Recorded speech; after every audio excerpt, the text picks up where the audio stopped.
I'm a storyteller, and I would like to tell you a few personal stories about what I like to call the danger of the single story.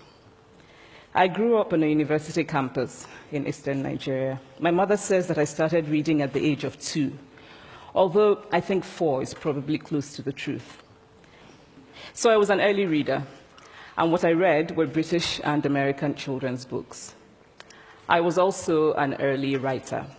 And when I began to write at about the age of 7, stories in pencil with crayon illustrations that my poor mother was obligated to read, I wrote exactly the kinds of stories I was reading. All my characters were white and blue-eyed. They played in the snow. They ate apples. And they talked a lot about the weather, how lovely it was that the sun had come out. Now, this despite the fact that I lived in Nigeria. I had never been outside Nigeria. We didn't have snow. We ate mangoes. And we never talked about the weather because there was no need to. My characters also drank a lot of ginger beer because the characters in the British books I read drank ginger beer. Never mind that I had no idea what ginger beer was. And for many years afterwards, I would have a desperate desire to taste ginger beer. But that is another story. What this demonstrates, I think, is how impressionable and vulnerable we are in the face of a story, particularly as children. Because all I had read were books in which characters were foreign, I had become convinced that books, by their very nature, had to have foreigners in them and had to be about things with which I could not personally identify. Now, things changed when I discovered African books. There weren't many of them available, and they weren't quite as easy to find as the foreign books, but because of writers like Chinua Achebe and Kamara Laye, I went through a mental shift in my perception of literature. I realized that people like me, girls with skin the color of chocolate, whose kinky hair could not form ponytails, could also exist in literature. I started to write about things I recognized. Now, I loved those American and British books I read. They stirred my imagination. They opened up new worlds for me. But the unintended consequence was that I did not know that people like me could exist in literature. So what the discovery of African writers did for me was this. It saved me from having a single story of what books are. I come from a conventional middle-class Nigerian family. My father was a professor. My mother was an administrator. And so we had, as was the norm, live-in domestic help who would often come from nearby rural villages. So the year I turned 8, we got a new houseboy. His name was Fide. The only thing my mother told us about him was that his family was very poor. My mother sent yams and rice and our old clothes to his family. And when I didn't finish my dinner, my mother would say, "Finish your food. Don't you know people like Fide's family have nothing?" So I felt enormous pity for Fide's family. Then one Saturday, we went to his village to visit. And his mother showed us a beautifully patterned basket made of dyed raffia that his brother had made. I was startled. It had not occurred to me that anybody in his family could actually make something. All I had heard about them was how poor they were, so that it had become impossible for me to see them as anything else but poor. Their poverty was my single story of them. Years later, I thought about this when I left Nigeria to go to university in the United States. I was 19. My American roommate was shocked by me. She asked where I had learned to speak English so well and was confused when I said that Nigeria happened to have English as its official language. She asked if she could listen to what she called my tribal music, and was consequently very disappointed when I produced my tape of Mariah Carey. She assumed that I did not know how to use a stove. What struck me was this. She had felt sorry for me even before she saw me. Her default position toward me, as an African, was a kind of patronizing, well-meaning pity. My roommate had a single story of Africa, a single story of catastrophe. In this single story, there was no possibility of Africans being similar to her in any way, no possibility of feelings more complex than pity, no possibility of a connection as human equals. I must say that before I went to the US, I didn't consciously identify as African. But in the US, whenever Africa came up, people turned to me, never mind that I knew nothing about places like Namibia. But I did come to embrace this new identity, and in many ways I think of myself now as African, although I still get quite irritable when Africa is referred to as a country, the most recent example being my otherwise wonderful flight from Lagos 2 days ago, in which there was an announcement on the Virgin flight about their charity walk in India, Africa, and other countries. So after I had spent some years in the US as an African, I began to understand my roommate's response to me. If I had not grown up in Nigeria, and if all I knew about Africa were from popular images, I too would think that Africa was a place of beautiful landscapes, beautiful animals, and incomprehensible people fighting senseless wars, dying of poverty and AIDS, unable to speak for themselves, and waiting to be saved by a kind white foreigner. I would see Africans in the same way that I, as a child, had seen Fide's family. This single story of Africa ultimately comes, I think, from Western literature. Now, here's a quote from the writing of a London merchant called John Locke, who sailed to West Africa in 1561 and kept a fascinating account of his voyage. After referring to the black Africans as beasts who have no houses, he writes, "They are also people without heads, having their mouths and eyes in their breasts." Now, I've laughed every time I've read this, and one must admire the imagination of John Locke. But what is important about his writing is that it represents the beginning of a tradition of telling African stories in the West, a tradition of sub-Saharan Africa as a place of negatives, of difference, of darkness, of people who, in the words of the wonderful poet Rudyard Kipling, are half devil, half child. And so I began to realize that my American roommate must have, throughout her life, seen and heard different versions of this single story. As had a professor who once told me that my novel was not authentically African. Now, I was quite willing to contend that there were a number of things wrong with the novel, that it had failed in a number of places, but I had not quite imagined that it had failed at achieving something called African authenticity. In fact, I did not know what African authenticity was. The professor told me that my characters were too much like him, an educated and middle-class man. My characters drove cars. They were not starving. Therefore, they were not authentically African. But I must quickly add that I, too, am just as guilty on the question of the single story. A few years ago, I visited Mexico from the US. The political climate in the US at the time was tense, and there were debates going on about immigration. And, as often happens in America, immigration became synonymous with Mexicans. There were endless stories of Mexicans as people who were fleecing the healthcare system, sneaking across the border, being arrested at the border, that sort of thing. I remember walking around on my first day in Guadalajara, watching the people going to work, rolling up tortillas in the marketplace, smoking, laughing. I remember first feeling slight surprise, and then I was overwhelmed with shame. I realized that I had been so immersed in the media coverage of Mexicans that they had become one thing in my mind, the abject immigrant. I had bought into the single story of Mexicans, and I could not have been more ashamed of myself. So that is how to create a single story.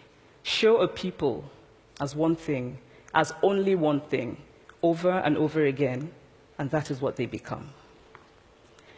It is impossible to talk about the single story without talking about power. There is a word, an Igbo word, that I think about whenever I think about the power structures of the world, and it is nkali. It's a noun that loosely translates to be greater than another. Like our economic and political worlds, stories too are defined by the principle of nkali. How they are told, who tells them, when they are told, how many stories are told, are really dependent on power. Power is the ability not just to tell the story of another person, but to make it the definitive story of that person.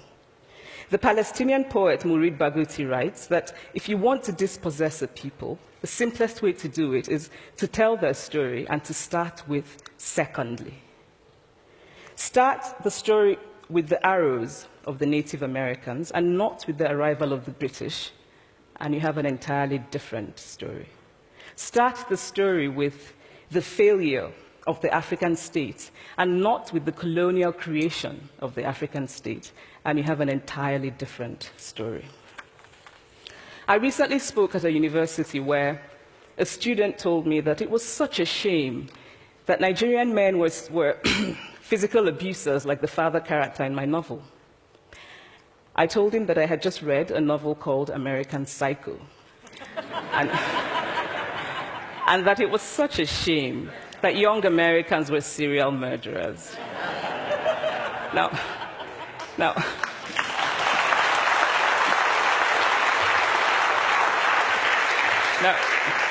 obviously, I said this in a fit of mild irritation, but it would never have occurred to me to think that just because I had read a novel in which a character was a serial killer, that he was somehow representative of all Americans. And now, this is not because I'm a better person than that student, but because of America's cultural and economic power, I had many stories of America. I had read Tylan, Updike, and Steinbeck, and Gateskill. I did not have a single story of America. When I learned some years ago that writers were expected to have had really unhappy childhoods to be successful, I began to think about how I could invent horrible things my parents had done to me. But the truth is that I had a very happy childhood, full of laughter and love, in a very close-knit family. But I also had grandfathers who died in refugee camps. My cousin, Polly, died because he could not get adequate health care.